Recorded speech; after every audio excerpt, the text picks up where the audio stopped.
राजस्थान में पुरातत्व, पुरातत्व समझते हो? आर्कियोलॉजी, पुरानी जो भी चीजें होती है इनको क्या बोलते हैं? आर्कियोलॉजी। इसका जनक यदि किसी को माना जाता है तो किसको माना जाता है? कार्लाइल। लिखो, कार्लाइल को राजस्थान में पुरातत्व का जनक कहा जाता है। Carlyle is called as father of archaeology in Rajasthan. Carlyle को, अरे बातें मत करो रे, नहीं पढ़ना चुपचाप बाहर चले जाओ। कार्लाइल को राजस्थान में पुरातत्व का जनक कहा जाता है। Carlyle is known as father of archaeology in Rajasthan.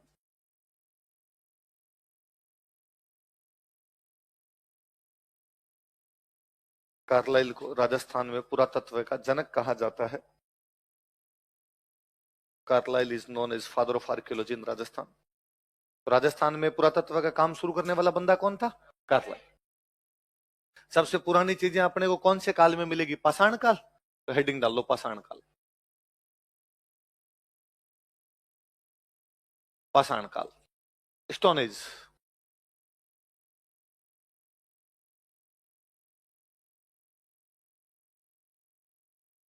पाषाण काल, स्टोन एज। एक बंदा हुआ C.A. हैकेट। क्या नाम बंदे का? C.A. हैकेट को दो जगह से अपने, ये तो जयपुर और एक जगह का नाम है इंद्रगढ़। कौन कौन सी दो जगह? यहां से पत्थर की कुल्हाड़ी मिली। क्या मिली? पत्थर की कुल्हाड़ी। ऐसी कुल्हाड़ी जो हाथ में पकड़ के चलाई जा सके, उनको बोलते हैं हस्त कुठार। क्या बोलते हैं? इंग्लिश में कहते हैं हैंड एक्स। क्या बोलते हैं? Hand axe. से नाम से पता, एक्स मतलब कुल्हाड़ी, हस्त हैंड मतलब हाथ, हाथ में पकड़ी जाने वाली कुल्हाड़ी कैसी होगी? Hand axe. किसकी बनी हुई पर वो? पत्थर की। किसको मिली? C.A. हैकेट को। कहां कहां से?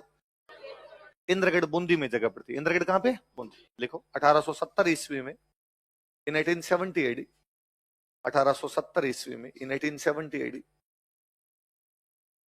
C.A. हैकेट को, C.A. हैकेट, C.A. हैकेट को जयपुर तथा इंद्रगढ़ से हस्त कुठार प्राप्त हुई थी। Collected hand axe from Jaipur and Indragarh. Indragarh Bundi में ना, जयपुर तथा इंद्रगढ़ से हस्त कुठार प्राप्त हुई थी। Collected hand axe from Jaipur and Indragarh. Jaipur तथा इंद्रगढ़ से हस्त कुठार प्राप्त हुई थी। Collected hand axe from Jaipur and Indragarh. ये इसके स्टार लगाना। आरपीसी ने पिछले 2-3 एग्जाम में तो हर में ही पूछ रखा है ये। हैंड एक्स प्राप्त हुई थी।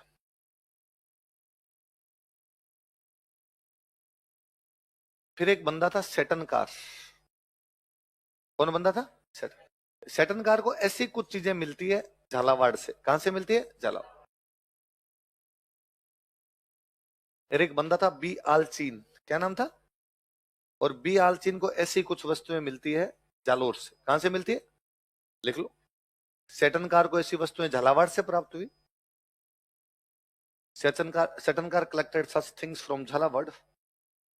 सेटनकार को ऐसी वस्तुएं झालावाड़ से प्राप्त हुई। Seton Karr collected such things from Jhalawar. Seton Karr को ऐसी वस्तुएं झालावाड़ से प्राप्त हुई। Seton Karr collected such things from Jhalawar. तथा बी आलचीन को ऐसी वस्तुएं जालोर से प्राप्त हुई। And B Allchin found such things from Jalore. तथा बी आलचीन को ऐसी वस्तुएं जालोर से प्राप्त हुई। And B Allchin found such things from Jalore.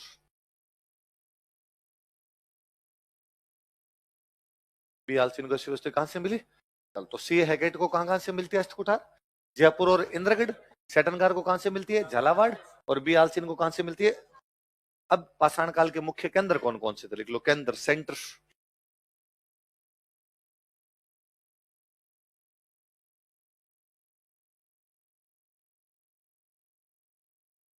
पहला लिख लो बागोर।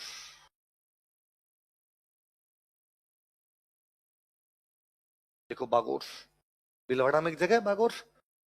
कोठारी नदी निकलती है पास से। कौन सी नदी निकलती है? लिख लो। यह है कोठारी नदी के किनारे स्थित है। It is located near river Kothari. यह है कोठारी नदी के किनारे स्थित है। It is located near river Kothari. पुरानी जगह की खुदाई करनी पड़ती है। खुदाई के लिए हिस्ट्री में एक शब्द होता है उत्खनन। क्या होता है? और जो उत्खनन करता है उसको बोलते हैं उत्खनन करता। क्या बोलते हैं? एक्सकेवेटर। लिखो उत्खनन करता, एक्सकेवेटर। बंदे का नाम लिखो वीरेंद्र नाथ मिश्र।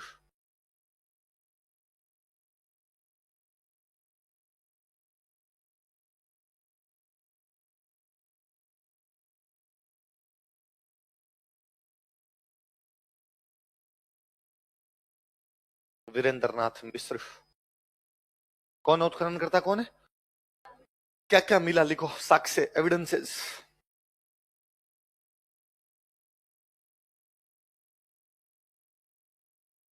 साक्ष्य लिखो, एविडेंसेस, कि क्या क्या प्राप्त हुआ उसे यहां से। कौन से काल का सेंटर है? पाषाण काल। तो पत्थर के छोटे छोटे उपकरण मिले, लिखो लघु पाषाण उपकरण। एक नंबर लगा के लिखो लघु पाषाण उपकरण। इंग्लिश में लिखना माइक्रोलिथ। लघु पाषाण उपकरण, माइक्रोलिथ।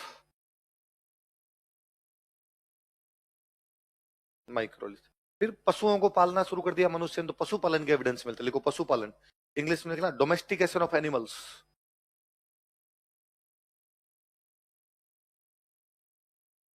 डोमेस्टिकेशन ऑफ एनिमल्स, पशुपालन। कृषि के एविडेंस मिलते, लिख लो agriculture. Domestication of animals, agriculture, कृषि। लंबे टाइम तक सभ्यता चलती रही, तो तांबे के लोग भी यहाँ पे रहने लगे थे, तो तांबे की सुई मिलती है, इसमें छेद निकला अभी, चलिए तांबे की छेद वाली सुई, कॉपर नीडल विद होल। तांबे की छेद वाली सुई, कॉपर नीडल विद होल। तांबे की छेद वाली सुई। कौन कौन सी चीजें नाम बताओ देखिए दोबारा मेरे को। लघु पाषाण उपकरण, पशुपालन, कृषि, तांबे की छेद वाली सुई। किसको मिली? वीरेंद्र नाथ मिश्र को। कहां से मिली? बागोर। बागोर में एग्जैक्टली जिस जगह का उत्खनन, बागोर एक लंबा गांव है, ये बागोर एक गांव है ना, तो पुराने टाइम के लोग यहाँ रहते होंगे, फिर धीरे धीरे गांव फैल गया होगा, तो अब वहां वाले लोग तो सबसे नए हैं, वहां से तो कुछ मिलने से रहा, कहां से मिलेगा? यहाँ से। वो जगह जहां से उत्खनन किया गया, उस जगह का नाम है महासतिया। क्या नाम है? तो कोई पूछे भाई बागोर में कौन से स्थान का उत्खनन किया गया था, तो कौन से स्थान का? नीचे अलग से एक लाइन में लिखो और बॉक्स में बंद कर लेना, लिखना बागोर में ये यहाँ पर महासतिया नामक स्थान का उत्खनन किया गया था। Place named Mahasatiya was excavated here. यहाँ पर महासतिया नामक स्थान का उत्खनन किया गया था। Place named Mahasatiya was excavated here. यहाँ पर महासतिया नामक स्थान का उत्खनन किया गया था। Place named Mahasatiya was excavated here. 2 number centre लिखो तिलवाड़ा।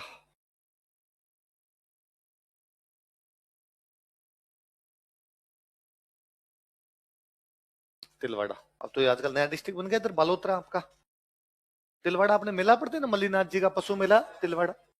बालोतरा वाला जो इलाका है, लिख लेना बालोतरा, लिख लेना, बोले लिखो। यह लूनी नदी के किनारे स्थित है। It is located near river Luni. यह लूनी नदी के किनारे स्थित है। It is located near river Luni. यह लूनी नदी के किनारे स्थित है। It is located near river Luni. उत्खनन करता सेम ऊपर वाला बंदा लिखो वीरेंद्र नाथ मिश्र। उत्खनन करता एक्सकेवेटर वीरेंद्र नाथ मिश्र। तो वीरेंद्र नाथ मिश्र ने कहां का उत्खनन किया बताओ देखिए।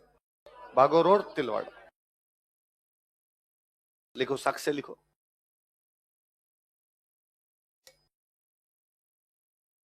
देखो लघु पाषाण उपकरण, वही पाषाण काल का, तो लघु पाषाण उपकरण मिल नहीं है, माइक्रोलिथ। लघु पाषाण उपकरण, माइक्रोलिथ। अगला लिख लो पशुपालन, डोमेस्टिकेशन ऑफ एनिमल्स। पशुपालन, डोमेस्टिकेशन ऑफ एनिमल्स, पशुओं को डोमेस्टिक बना लिया था ना। अग्निकुंड, अगला लिखो अग्निकुंड। यहाँ पे अग्निकुंड मिलते हैं। अग्निकुंड का मतलब है यहाँ के लोग यज्ञ करते हैं। क्या करते हैं? फायर अल्टार्स। अग्निकुंड। तो क्या क्या चीजें नाम बताओ मेरे को दोबारा। लघु पाषाण उपकरण, पशुपालन और अग्निकुंड। इन दोनों जगह का उत्खनन किसने किया? किस किस का उत्खनन किया? कहाँ का उत्खनन किया? तो वीरेंद्र नाथ मिश्र ने एक बुक लिखी थी बागोर तिलवाड़ा पर। मैं देखो एक बार मैं लिखता हूँ, फिर अपने पढ़ेंगे।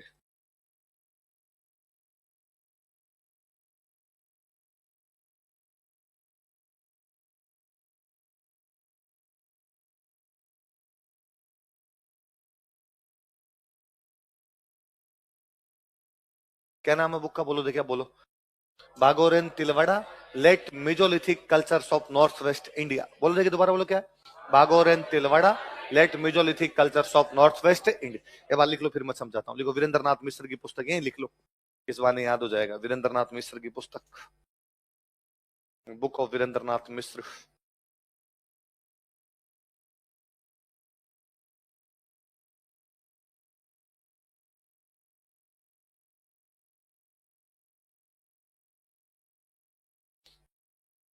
क्या नाम बुक का बताओ देखिए।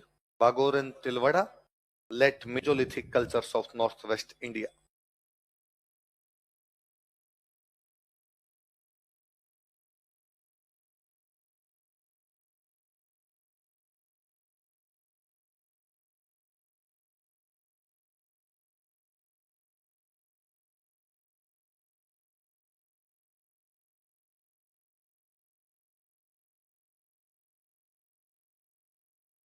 क्या नाम बुक का बताओ देखिए।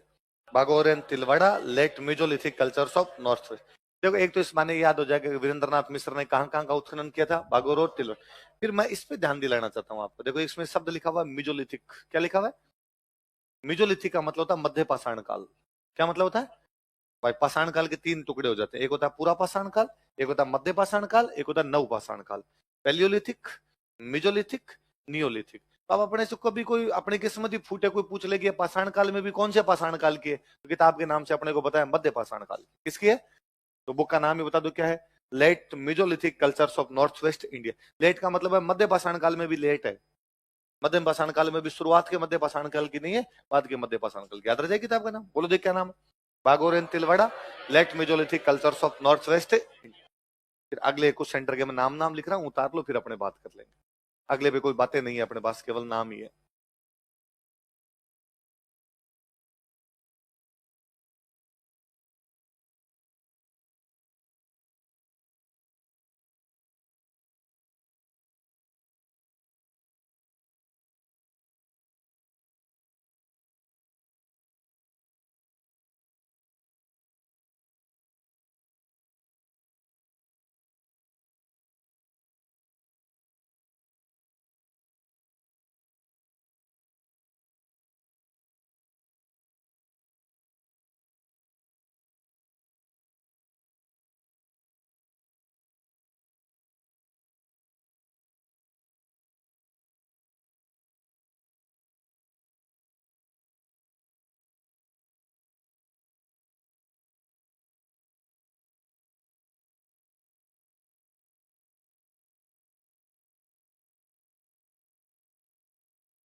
कौन कौन से सेंटर नाम बोलो देखिए। पचपदरा, बूढ़ा पुष्कर, जायल, डीडवाना, सोच। पचपदरा तो ये आपके वहीं बालोतरा के पास में, लिख लो बालोतरा। लिखो डिस्ट्रिक्ट लिख लो, वरना कोई जरूरत नहीं, कोई नहीं पूछते डिस्ट्रिक्ट। बूढ़ा पुष्कर अजमेर, पुष्कर अजमेर में, तो बूढ़ा पुष्कर भी कहां पर, अजमेर। जायल नागौर में। डीडवाना आप डिस्ट्रिक्ट हो ही गया आपका अलग से। सोजत और धनेरी दोनों पाली में ना। क्वेश्चन आपके ऐसे पूछेंगे, देखो मैं बताऊं। क्वेश्चन ये आएगा, इनमें से कौन सा केंद्र पाषाण काल का नहीं है। सोजत, धनेरी, डीडवाना, कालीबंगा। कालीबंगा का नहीं, ये अपने को पता चली जाएगा। तो दो तो बड़े सेंटर अपने बागोर और तिलवड़, बाकी के नाम नाम याद कर ले। अगला लिखो, ताम्र पाषाण काल। पाषाण काल हो गया। अगला कौन सा है?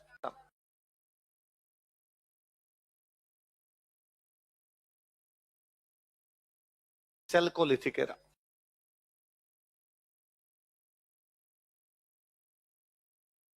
ताम्र पाषाण काल, चैल्कोलिथिक एरा।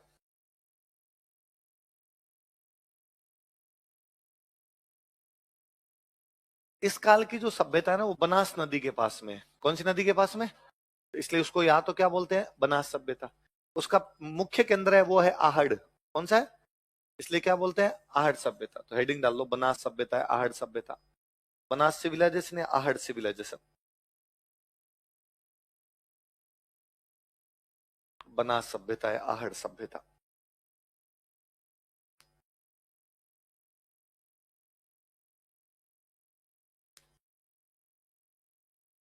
क्या नाम है इसका? बनास सभ्यता या आहड़, आहड़ सभ्यता। अब केंद्र लिख लेते हैं, लिख लो केंद्र। आपने खुद ही कह रहे हैं मुख्य केंद्र कौन सा है, आहड़, तो लिख लो आहड़।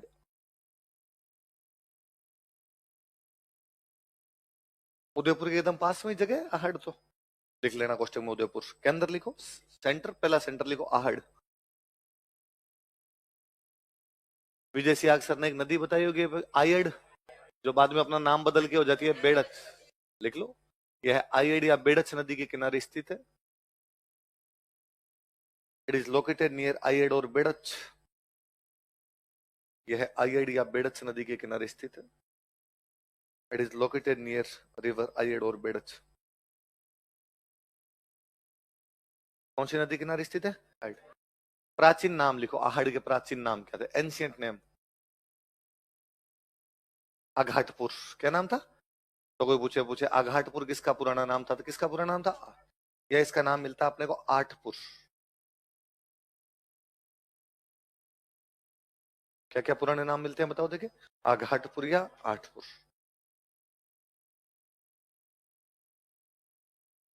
स्थानीय नाम इसका धूलकोट, स्टार लगा के ये लिखना, ये काम की चीज है। देखो लोकल नेम, स्थानीय नाम।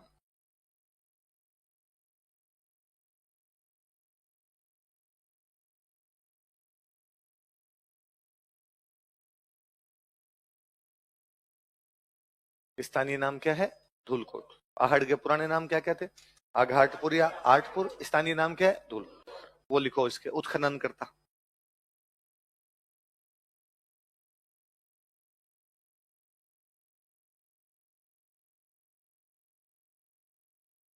अक्षय कीर्ति व्यास,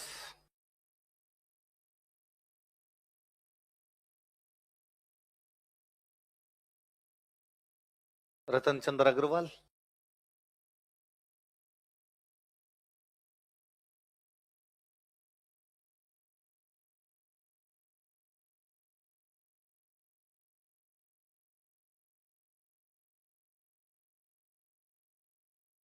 हंसमुख धीरज सांकलिया।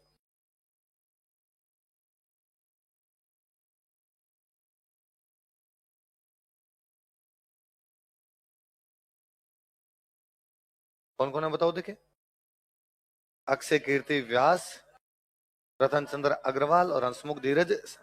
सबसे लंबा उत्खनन यदि किसी के टाइम में हुआ था तो वो बंदे थे हंसमुख धीरज सांकलिया। सबसे लंबा उत्खनन लिख लेना, सबसे लंबा उत्खनन, लॉन्गेस्ट एक्सकेवेशन। सबसे लंबा किसके टाइम में किया गया था, हंसमुख धीरज सांकलिया। सबसे पहले किसके टाइम में हुआ, अक्षय कीर्ति व्यास, उसके बाद में रतन चंद्र अग्रवाल, और फिर सबसे लास्ट में करके किसने छोड़ा आपके, हंसमुख धीरज सांकलिया। अच्छा, हम आहड़ जब खोदते हैं तो पता चलता आहड़ एक व्यापारिक केंद्र था। कैसा केंद्र था, लिख लो। आहड़ एक व्यापारिक केंद्र था, आहड़ वो जो ट्रेड सेंटर। आहड़ एक व्यापारिक केंद्र था, आहड़ वो जो ट्रेड सेंटर। आहड़ एक व्यापारिक केंद्र था, आहड़ वो जो ट्रेड सेंटर। अपने क्या पता ट्रेड सेंटर था, हमें यहाँ से बाट मिले। क्या मिले, बाट, सामान तोलने के बाट होते हैं। लिख लो कोष्टक में बाट, इस लाइन के कोष्टक में लिख लो बाट, वेट। आहड़ से ऐसी क्या चीज मिलती है कि आप बता सकते हो कि व्यापारिक केंद्र है, तो क्या मिलते हैं, बाट। और क्या क्या एविडेंस है, लिखो साक्ष्य, एविडेंसेस। कौन से काल का है बताओ देखे, ताम्र पाषाण काल का। तो क्या मिलना चाहिए, तांबा, तो लिखो तांबे की भट्टियां। कॉपर फर्नेसेस, कॉपर फर्नेसेस, तांबे की भट्टियां। और इतनी ज्यादा वो तांबा मेल्ट करने की जगह थी यहाँ पे कि आहड़ का नाम ही पड़ गया था ताम्रवती नगरी। क्या कहते थे, लिख लो। आहड़ को ताम्रवती नगरी कहा जाता है। Ahar is known as copper city. इसी के आगे लिखना, आहड़ को ताम्रवती नगरी कहा जाता है। Ahar is called as copper city.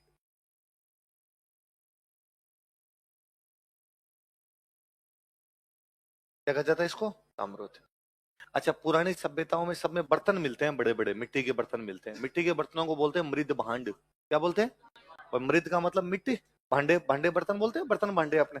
वो मिले अपने को काले व लाल रंग के, किस किस रंग के, लिख लो, काले व लाल मृद भांड। Black and red अर्दनवेयर्स।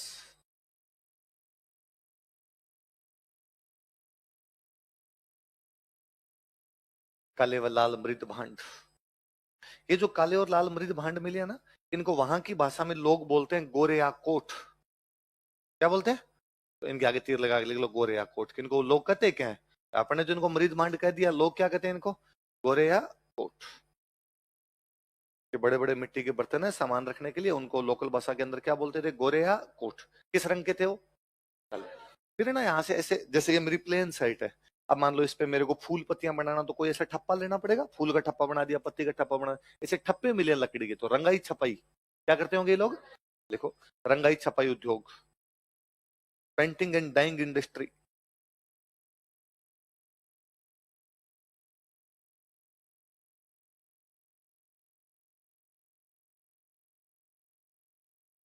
रंगाई छपाई उद्योग, पेंटिंग एंड डाइंग इंडस्ट्री। कौन से उद्योग के साथ से मिलते हैं? रंगाई छपाई। कैसे मृद भांड मिले हैं काले व लाल, उनको क्या कहा गया? गोरे और कोट। कैसी भटिया मिली है? तांबे की, इसलिए नाम क्या है? अच्छा, अब व्यापारी के अंदर था, तो व्यापार किसके साथ करते? तो अफगानिस्तान के साथ। तो अफगानिस्तान में एक नीले रंग का पत्थर होता है, किस रंग का पत्थर होता है? उसको बोलते हैं लाजवर्द। क्या बोलते हैं? इंग्लिश में कहते हैं लेपिस लाचुली। क्या बोलते हैं? तो हमें यहाँ से लाजवर्द मिला है। अब लाजवर्द दुनिया में होता ही कहां पर है? अफगानिस्तान। पर वो आहड़ में मिला है, इसका मतलब आहड़ के लोगों से उनका क्या होता है? व्यापार। देख लो, लाजवर्द, लेपिस लाजुली, कोष्टक में लिख लेना अफगानिस्तान। ये क्वेश्चन पूछा हुआ है एक बार कि आहड़ से मिली हुई कौन सी वस्तु से आप बता सकते हो कि उसका विदेशी व्यापार हुआ करता था? तो कौन सी वस्तु है? लाजवर्द। लिख ले। सॉरी, मैं उठक बैठक करूं? तुम ठीक बच्चे हो आजकल के, हैं? ऐसा मैंने कुछ तेरे को कहा भी नहीं। मैंने तेरे से इतना पूछा कि तू ये टॉपिक पढ़ा हुआ है, अब इस पे तेरे को रोना है, तो इस पे क्या किया जा सकता है? पर लिख जाना कहीं नहीं, यहीं बैठ के लिख अपने। तो क्यों जाना है जब पढ़ाई करनी है तो?